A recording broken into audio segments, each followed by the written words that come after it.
Ukraine की राजधानी Kyiv में जिस जगह पर हम मौजूद है इसका बहुत ही ऐतिहासिक और सांकेतिक महत्व है।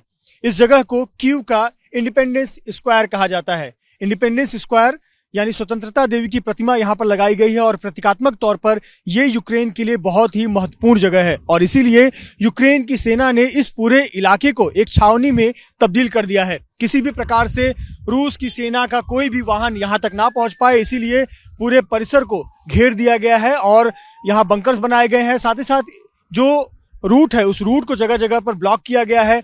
आप देखिए सीमेंट का इस्तेमाल कर इसे ब्लॉक किया गया है। साथ ही साथ मेन रोड को आप देखिए इंडिपेंडेंस स्क्वायर के ठीक सामने का, जहां पर सीमेंट के बड़े बड़े ब्लॉक्स का इस्तेमाल कर, साथ ही साथ लोहे के ब्लॉक्स का इस्तेमाल कर रास्ते को यहां पर रोका गया है ताकि कोई भी जो बड़ा वाहन हो, विशेष तौर पर मिलिट्री का वाहन हो, टैंक हो, वो यहाँ से ना गुजर सके। और इस पूरे इलाके को छावनी में तब्दील कर दिया गया है। उसकी बहुत महत्वपूर्ण वजह है।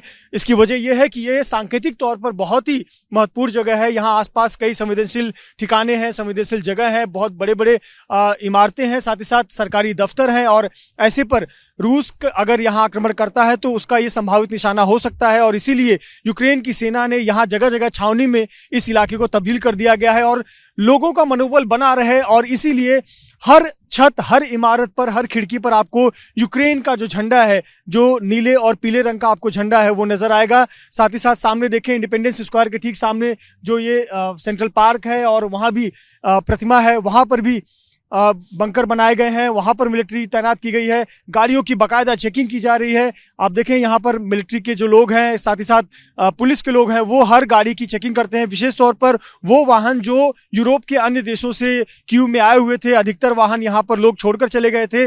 आप देखें जगह जगह पर यूक्रेन का झंडा लगाया गया है, एक प्रतीक के तौर पर कि मनोबल सभी का बना रहना चाहिए और इंडिपेंडेंस स्क्वायर जिसका एक बहुत ही सांकेतिक महत्व है, प्रतीकात्मक महत्व है, इस जगह पर यूक्रेन कभी नहीं चाहेगा कि रूस अपनी छाप छोड़े और इसीलिए यहाँ यूक्रेन ने इस पूरे इलाके को छावनी में तब्दील कर दिया है।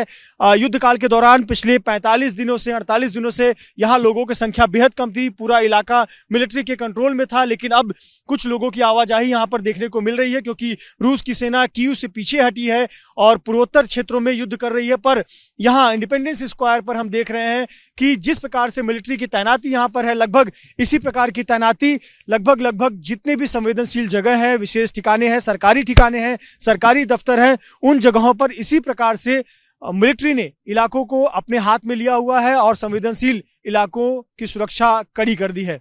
रूस और यूक्रेन के बीच चल रहे युद्ध के बीच यूक्रेन को जबरदस्त समर्थन यूरोपीय देशों और अमेरिका से मिल रहा है। यहाँ तक कि खुद स्वेच्छा से लोग यूक्रेन में मदद के लिए आ रहे हैं एक वॉलंटियर के तौर पर, और इतना ही नहीं, खुद वॉलंटियर बन रहे हैं और दूसरों से अपील कर रहे हैं कि पूरी दुनिया भर से लोग आएं और यूक्रेन की मदद करें। हमारे साथ रायन हैं जो कि अमेरिका से 3 दिन पहले ही आए हैं और यहाँ पर उन्होंने इंडिपेंडेंस स्क्वायर के पास में एक सेटअप लगाया हुआ है और पूरी दुनिया भर से लोगों से अपील कर रहे हैं कि लोग आएं और यूक्रेन की मदद करें। Ryan, when did you came to Ukraine and why are you here? I've been here like 3 days and just set this tent up today. So I'm here to get people from around the globe to come here and stand with the Ukrainians. If 4 million have left, we need 4 million civilians from every country around the world to come here and stand. So I've got flags ordered for everybody that's here already, but we need hundreds of civilians from every single country around the world to stand here in Independence Square with the Ukrainians to defend this country. We have to do it. Countries can't send their military, so it's up to the civilians to come here and make this happen. What message you are giving to people who are watching Ukraine and Russia war? We cannot lose this war. It's not an option. We have to win this war. So all the civilians from around the world, if you have military experience or no military experience, it doesn't matter. I don't have military experience, but I'm here standing with the Ukrainians. I've flown from Hawaii, the farthest place from around the world, to stand here with the Ukrainians to tell them that I support them and that we're going to win this war at whatever cost. So whatever it takes, we're going to make this happen. It doesn't matter what it takes. 6 months, a year, 2 years, 3 years, I'm here till the end. You came all the way from US and you are appealing everyone to join this. What message, what appeal you are giving to people to come here and what assistance you are going to give them? Well, there's lots of volunteer centers. So there's Visit Ukraine has a website that we have lots of things that people can do. The university here has lots of tasks that people can do.